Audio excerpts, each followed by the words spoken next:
Welcome to Queer News Tonight. This is the world's first and only LGBTQ daily news television show, broadcasting live and available on demand on your favorite streaming channels. Analytics company vidIQ has certified the Queer News Tonight YouTube channel as the world's most popular LGBTQ streaming news show. Our queer stories have reached over 10 million views. We are proud that Queer News Tonight has more YouTube subscribers than any other LGBTQ brand in Florida. We thank you for watching and supporting our voice in the LGBTQ community. There is no other news program in the LGBTQ world like Queer News Tonight. Queer News Tonight anchor Al Ferguson has been reporting live from Tel Aviv. We believe that he is the only LGBTQ journalist on the ground covering the ongoing Israeli-Iran war. Stay tuned with us as we continue to bring updates from Tel Aviv. It's Thursday, June 19th. We are live and literally out of the closet and into the headlines. So many of your important stories we're going to tell this evening on Queer News Tonight.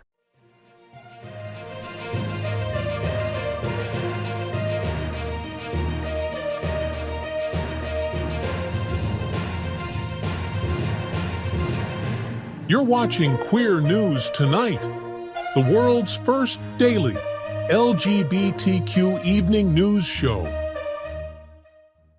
Welcome to the world's most important LGBTQ evening news show. Hotspots Magazine Happening Out Television Network is a nonprofit 501c3 media company in the same model as PBS and NPR, but designed for the LGBTQ community. Our nonprofit mission is to support the 11 pillars of our LGBTQ community. We want to inform and educate the key issues of lesbian, trans, Latino, Black, healthcare, seniors, students, faith, social justice, business, and queer culture. Help us support our diverse community. We are part of one of the largest LGBTQ nonprofit media companies in America, Hotspots Magazine and Happening Out Television Network. In 2025, our magazine is celebrating 40 years of the LGBTQ experience, and Queer News Tonight is celebrating our 5th anniversary with more than 10,000 LGBTQ television stories.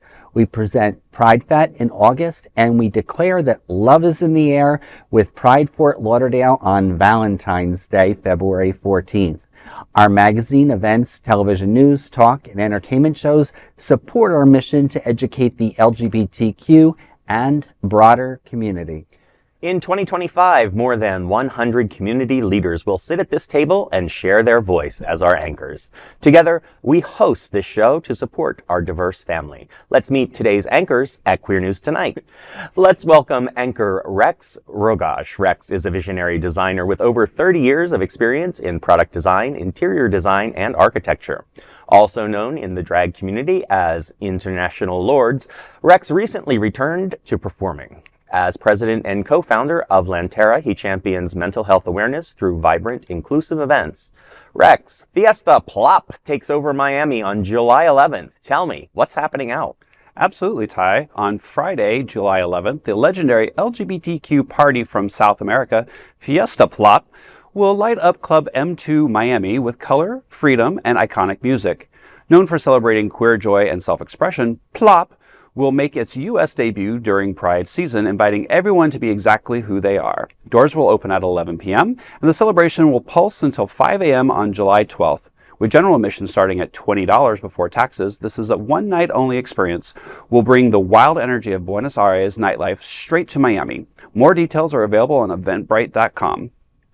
Well, I mean, we know how to party here in Miami till 5 a.m. But I mean, this, again, we've been talking about diversity and you know, with Pride Month being here and supporting all of the different cultures and the different communities out there. You know, this is yet another event that's happening that you can get a taste of a different culture, and now a different culture from a different community outside of the United States. So, I think I need to take the train and make my way down to a little Miami nightlife. Absolutely.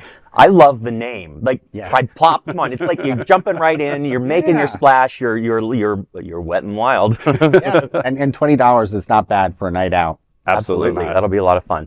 Okay, well, Queer News Tonight looks forward to seeing you at FIESTA PLOP on July 11th. That's a big LGBTQ story for today. There's no other queer nonprofit media platform like this in the entire world. Support our LGBTQ stories by subscribing and sharing Queer News Tonight. Let's welcome anchor Larry Farver. Larry has over 20 years of experience in human resources, acting, film, radio, TV, live events, parade float design, production, and casting. He's also a board member of the West Side Association. Larry, Club Low Key All Gender Happy Hour is on June 24th. Tell me, what's happening out? Sure, Ty. On Tuesday, June 24th, Club Low Key will light up South Florida with an all-gender happy hour and dance party at Hollywood Live Restaurant and Lounge in Hollywood, Florida. Starting at 4 o'clock, guests will enjoy happy hour specials, delicious food from a full kitchen, and top-shelf spirits. As the sun sets, Club Low Key will transform into one of the hottest LGBTQ nightlife experiences in the region. Hosted weekly, this event welcomes all races, genders, and identities into a chill, sexy, and safe atmosphere. DJs will spin the best in hip-hop, R&B, reggae, reggaeton, and house, keeping the dance floor alive all night. General admission is $25 with tickets available at eventbrite.com. Ladies and trans women enter free before midnight. I think that sounds like a fun event, something different. And if you get out of work early, if you're working, you can kick off the evening in great fashion. Well, I love the fact that they say that it's almost like a ladies' night. The ladies and trans women are free because so many cases, a lot of these events, they only cater to gay men. Yes. So it's really great that they really made a point to say, hey, ladies, we want to see you there and we want to see you come and party. I agree. And it's all happening in Hollywood, right? I mean, it's the thing that I love about Hollywood is it's close enough that I feel like I'm not in Fort Lauderdale, but it's far enough away that I'm sorry. I said that wrong. It's far enough away that I feel like I'm not in Fort Lauderdale, but it's close enough that I can go and have a good night out and still make home recently. Before 3 days later. Queer News Tonight looks forward to seeing you at Club Low Key All Gender Happy Hour on June 24th. That is a big LGBTQ story for today. There's no other queer nonprofit media platform like this in the entire world. Support our LGBTQ stories by subscribing and sharing Queer News Tonight. And of course, let's welcome tonight's lead anchor, Dr. Tai Houser. He is a professor of English and Humanities at Broward College and Florida Atlantic University. Tai, Hollywood to host Move to Action on June 28th. Tell me, what's happening out? Sure. On Saturday, June 28th, the Hollywood LGBTQ+ Council will host Move to Action, a community conversation for LGBTQ voices and allies at the Art and Culture Center of Hollywood. The free in-person event will take place from 10 a.m. to 12 p.m. and will mark the official launch of a new bi-monthly series designed to uplift queer voices and strengthen allyship. Held at 1650 Harrison Street in Hollywood, Florida, Move to Action will close out Pride Month 2025 with a focus on lasting impact and continued dialogue beyond June. Admission is free, but registration is required, so attendees can find more details and secure a spot on Eventbrite. Again, it's all happening in Hollywood, right? They're really doing a lot of good work down there. We know a lot of folks, are friends of the show who are with the LGBTQ+ groups down there. And I love that they're getting this conversation started to take it throughout the year. Well, and I think that's important too, because especially right now with everything that's going on, we do need to be more kind of linked together as a community. There's so many organizations out there doing good work and they can benefit from each other, and events like this show and help bring those people together to have those conversations. And they're right. Pride, is June, but our work doesn't stop on June 30th. No. It continues year on year on year. So. Yeah, no, and it's all about sharing the information and networking and encouraging new leaders to, emerge as we need, especially during the next 4 years. Absolutely. Queer News Tonight looks forward to seeing you at Move to Action on June 28th. That is a big LGBTQ story for today.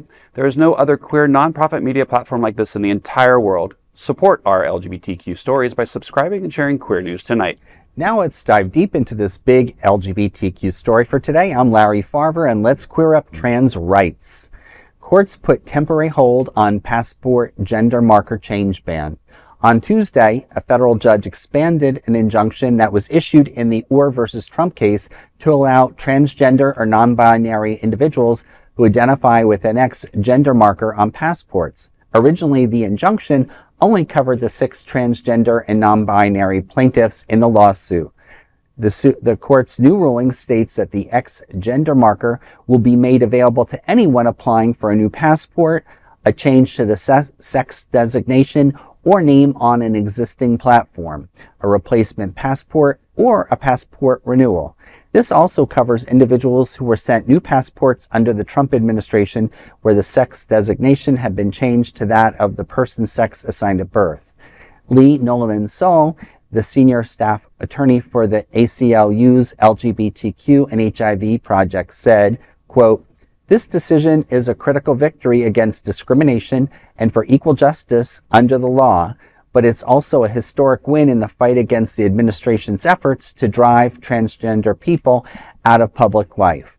The State Department's policy is a baseless barrier for transgender, non-binary, and intersex Americans and denies them the dignity we all deserve.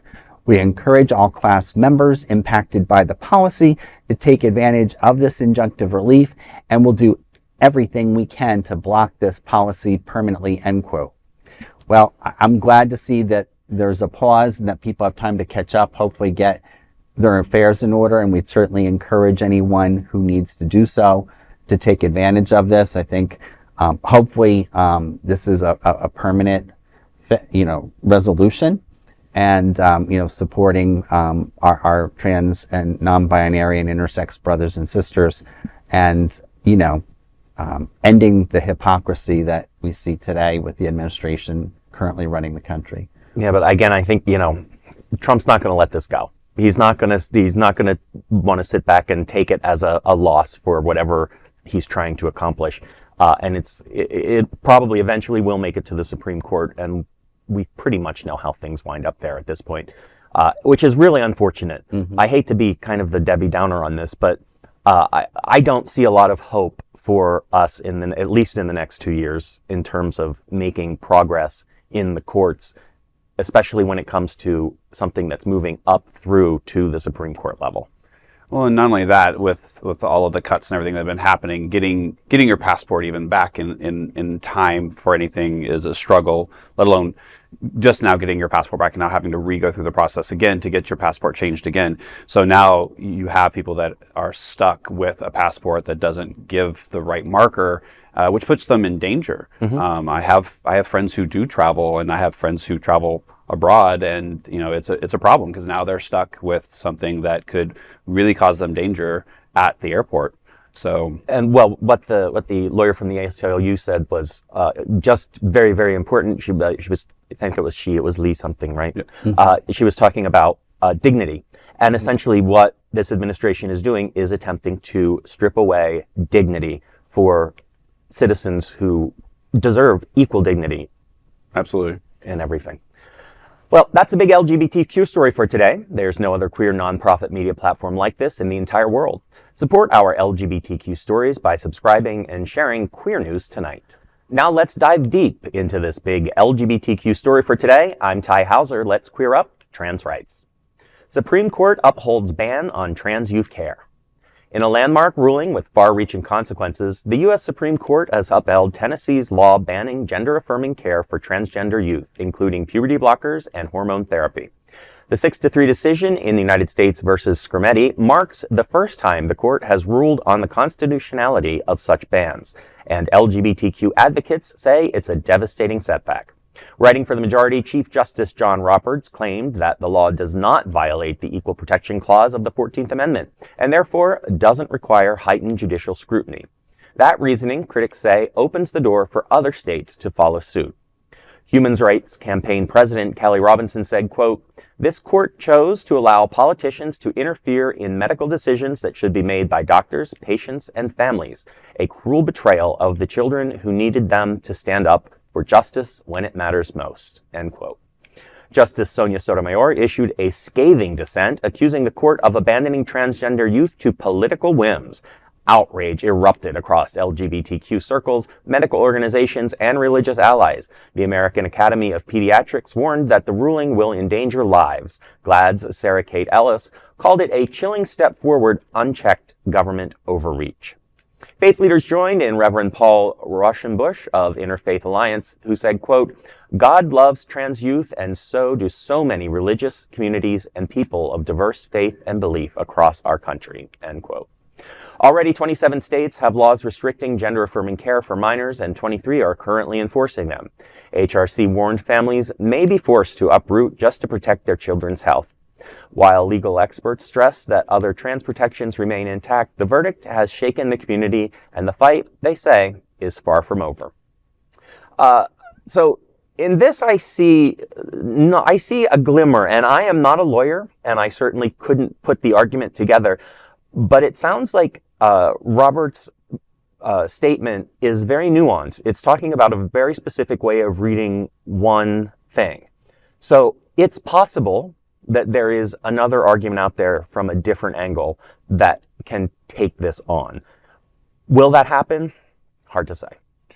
Yeah, and I think the other problem with this is, we've got this government, right, that always had preached, small government, we're cutting back, but now they're telling people how to raise their children. Mm-hmm. And what I fear is that these very specific things that they're saying can't be done for trans people, they also have other medical implications for people who may not be trans as well.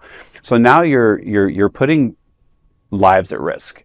And so when do we go and say, okay, our government doesn't have, they're saying the blood's not on our hands, we're going to let everything up to the states. However, they're allowing for medical procedures or lack of medical procedures that will cause ultimately death and or irreversible harm to people of this country. I understand what you're saying. He was trying to be very specific about it doesn't meet this law, or it doesn't meet this particular bar. But yeah, who's going to stand up and go, okay, well, here's the next argument, and here's the next argument. How many times? And there are two things I wanted to add and complement what you gentlemen said.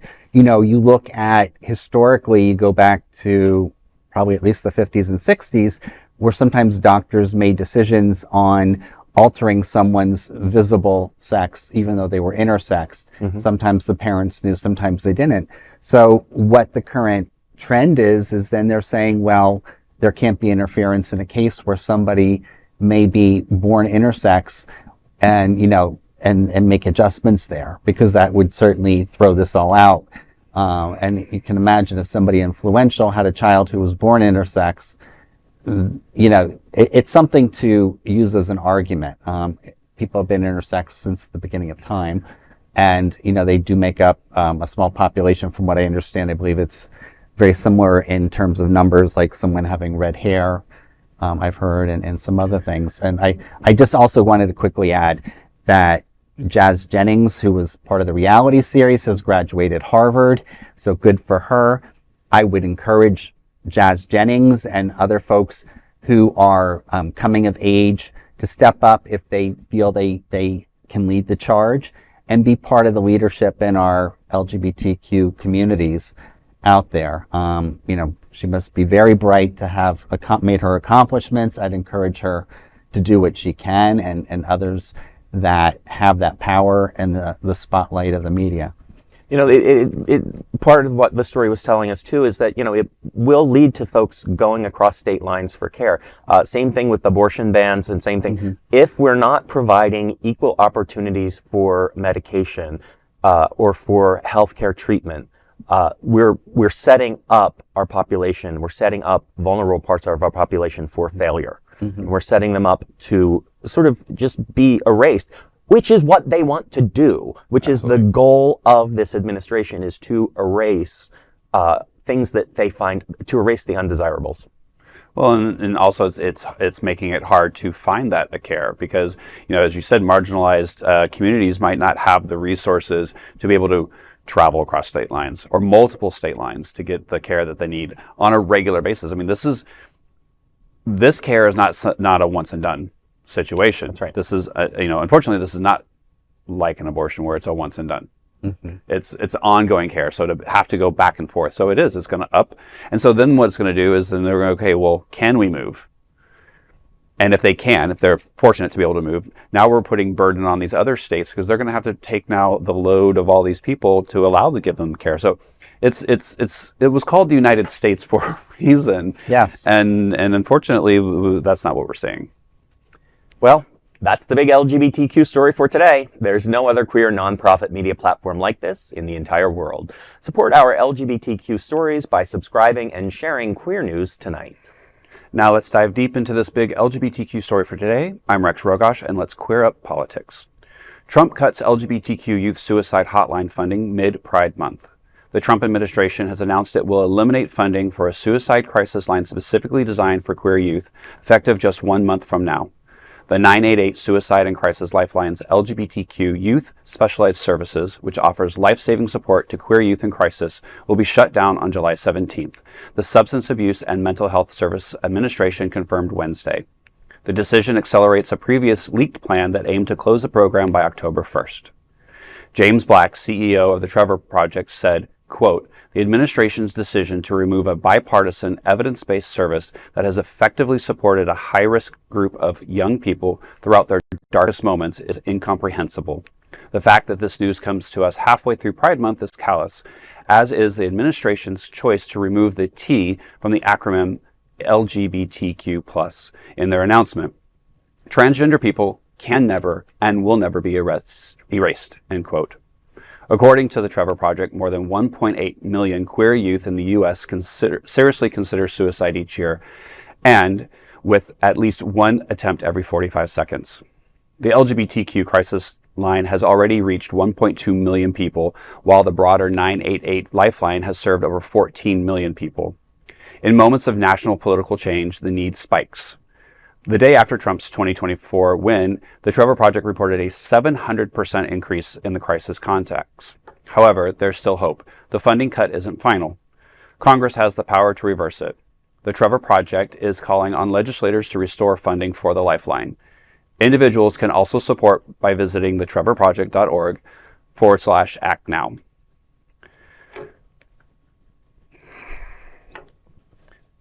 This story hits hard for me. If it wasn't for services like the Trevor Project and the Hotline, I probably wouldn't be here today.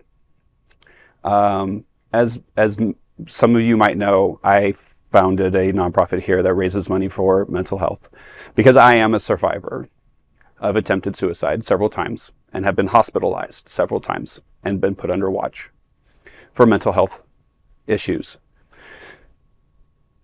So to hear this breaks my heart, because without that, I wouldn't be here today. And it again enrages me because we now are cutting services and cutting funding to services that save lives. It's not hurting anybody at all. It's a phone call that can save a life.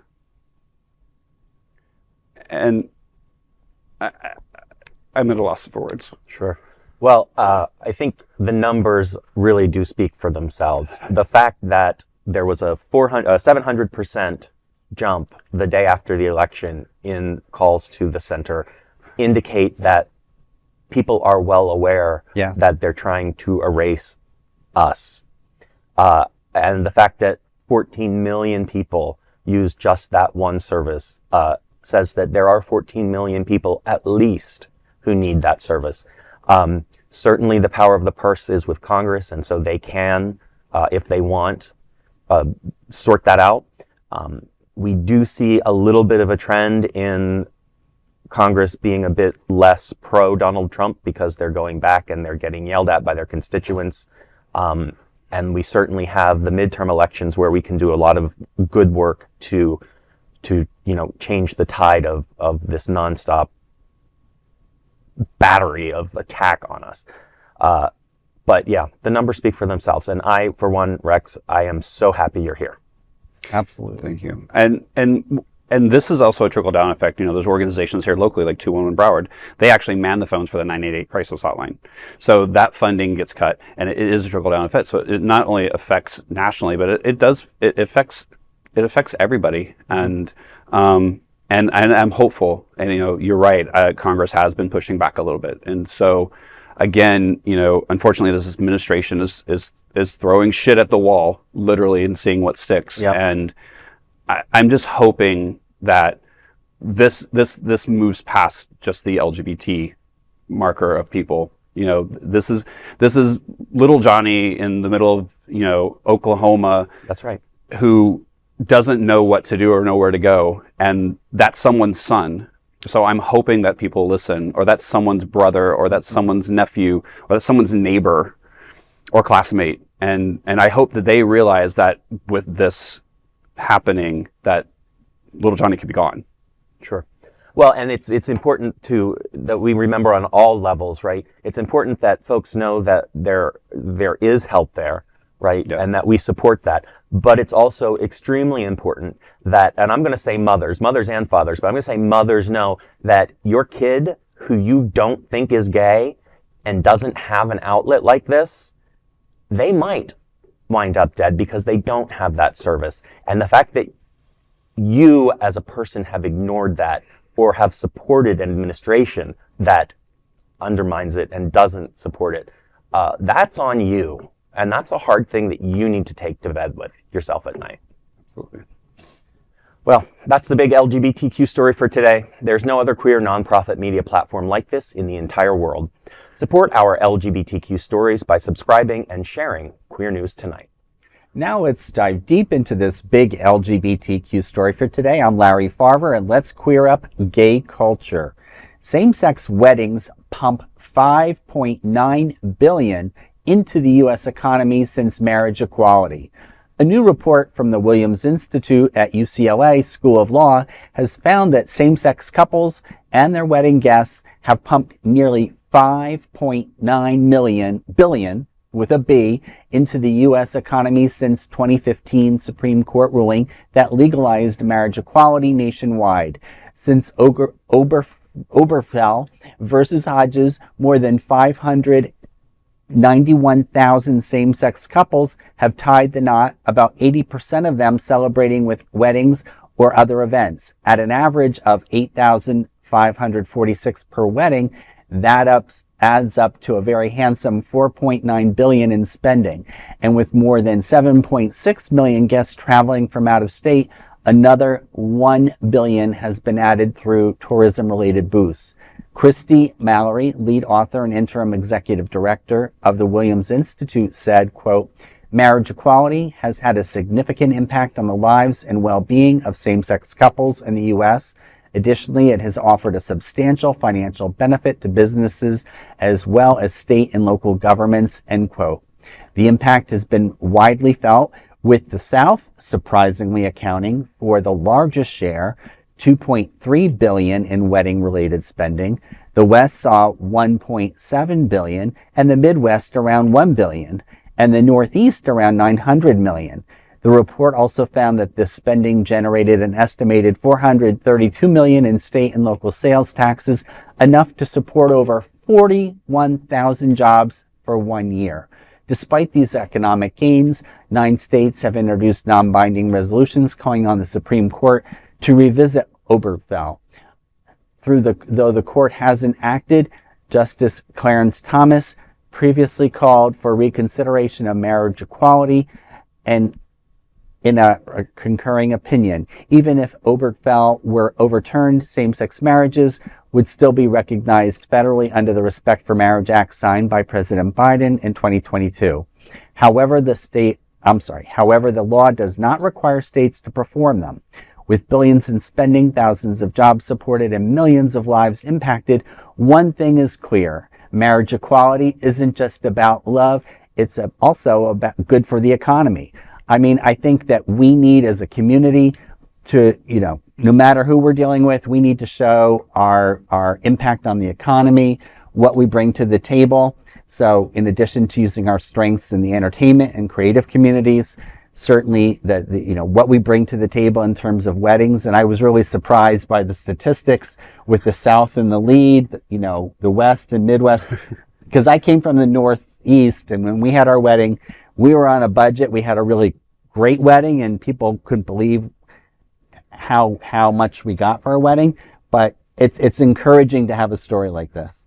But destination weddings are the thing, right? And so where do people want to go? They want to go to where it's warm. Yes. They want to go to Vegas. They want to go to the South, So, of course, that's where I think, those destinations are happening. I'd be interested in knowing what the international numbers are like on that. Like, how many of us are going abroad to get married or on a cruise ship?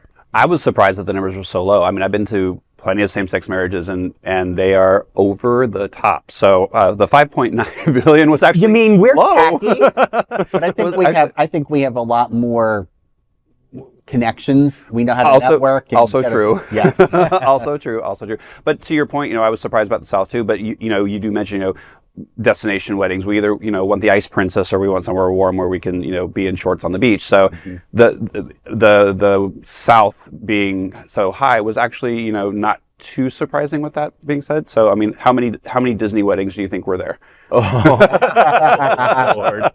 Oh, so many princesses. Yes. Probably in the princess carriage. Right. That's the big LGBTQ story for today. There's no other queer nonprofit media platform like this in the entire world. Support our LGBTQ stories by subscribing and sharing queer news tonight. Now let's dive deep into this big LGBTQ story for today. I'm Tai Houser. Let's queer up the USA view.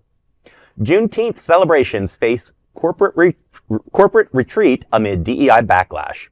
As we honor this powerful day of Juneteenth, it's important to reflect not only on freedom and social justice, but also on growing challenges facing Black and LGBTQ+ communities. While Juneteenth became a federal holiday in 2021, this year's commemorations come under a shadow. Today, June 19th, celebrations are going ahead in many cities, but not without a fight. Across the country, major corporations and even local governments are pooling their support not only from Pride events, but also from Juneteenth celebrations, leaving organizers scrambling to fill in the gaps.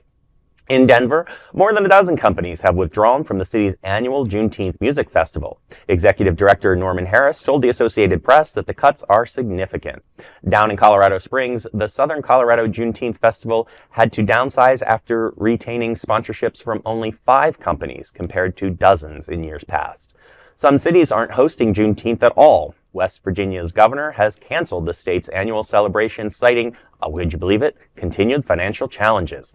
Scottsdale, Arizona pulled out as well after its city council dissolved the Diversity, Equity, and Inclusion Office earlier this year.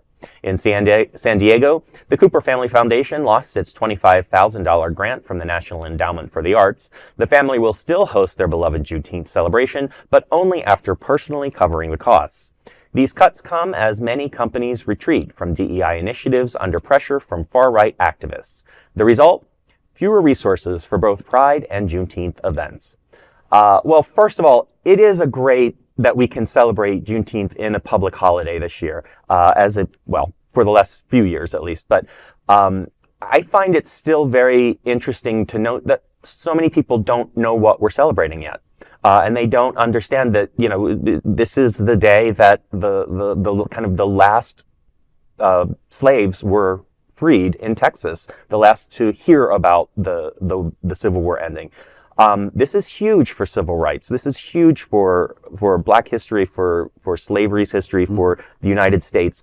And to hear people, kind of scoffing at it or cutting funding for it because it doesn't fit with their newfound ability to circumvent DEI stuff, it's sad because it really is a great day to recognize what happened. Well, and that's the other thing, not only are you erasing, the celebration, but you're erasing the history. Mm-hmm. So, and we're seeing this time and time again, this erasure of history and renaming things and repealing money. So, it's a multi-layered, situation, and then linking it with, the Black LGBTQ community. I mean, this is, mentally, it's like, okay, well, I'm part of this marginalized group, and then I'm part of another marginalized group that's being erased systematically. It's like, where do I turn? Where can I say this is who I am, and this is my history, and we need to show it, and so we don't repeat it. Yeah, you bet. I was just about to say what you said. I mean, we cannot let the histories repeat themselves, whether we're talking about the Holocaust, we're talking about Juneteenth, many other things. We just can't allow that to happen. And I think there are many people on the right who have suggested that people who are more progressive or on the left would like to erase history when the hypocrisy is right in front of us, that the right is doing that right now as we speak. So, well, happy Juneteenth. Yes. Happy Juneteenth. That's the big LGBTQ story for today. There's no other queer nonprofit media platform like this in the entire world. Support our LGBTQ stories by subscribing and sharing Queer News Tonight. Now let's dive deep into this big LGBTQ story for today. I'm Rex Rogosch, and let's queer up the USA view. Senators unite to end LGBTQ plus discrimination in jury duty.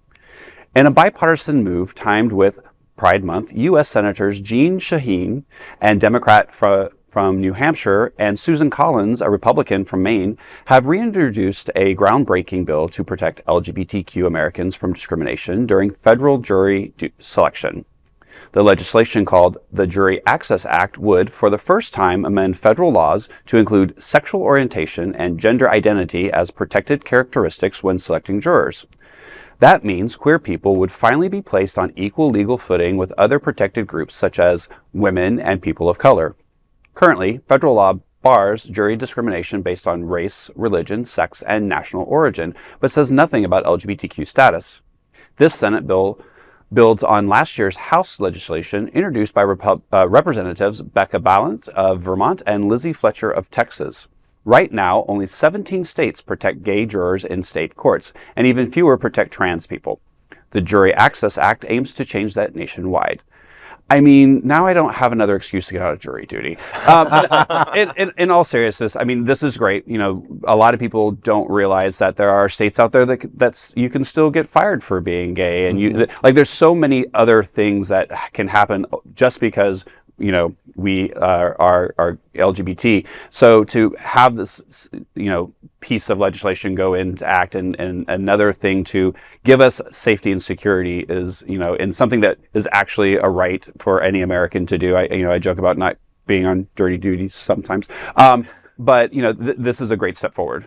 So I do know we do make that joke about jury duty, but yes. It is we have a right to a trial by jury of our peers. And that is hugely important.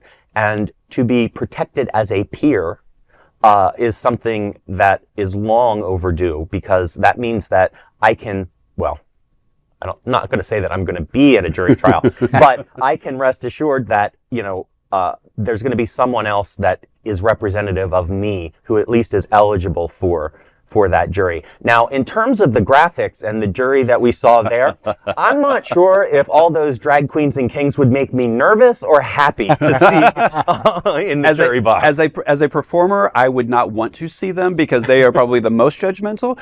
However, I agree with you. We all do make fun of it, but if I had to be on one side of a jury case, I would want to see faces within the jury that are my peers. And, Absolutely. And if we don't have that representation, then the likelihood of having a biased jury against you could be, at a greater, number. Well, that's the big LGBTQ story for today. There's no other queer nonprofit media platform like this in the entire world. Support our LGBTQ stories by subscribing and sharing Queer News Tonight. Those are today's headlines from Queer News Tonight. These anchors represent the best of our LGBTQ community. If our rainbow family is important to you, share this news with your friends and family. Join the conversation on your favorite streaming platform. Queer News Tonight is the only live LGBTQ digital television show in the world that is out of the closet and into the headlines. We need your support. If our community is to grow and then thrive, we must tell our stories and bring them to the attention of the broader world. This is the only place in the world that tells these types of LGBTQ stories in motion and sound. That is the passion of Hotspots Magazine, Happening Out Television Network, and Queer News Tonight. I'm your anchor, Tai Houser, and on behalf of these LGBTQ reporters, the anchors of Queer News Tonight, including Rex Rogosch and Larry Farver, we'll see you daily at 8 p.m. To our LGBTQ world, we hope you will join us by embracing love, generosity, bravery, be transformative, and queer. Good night. Good night.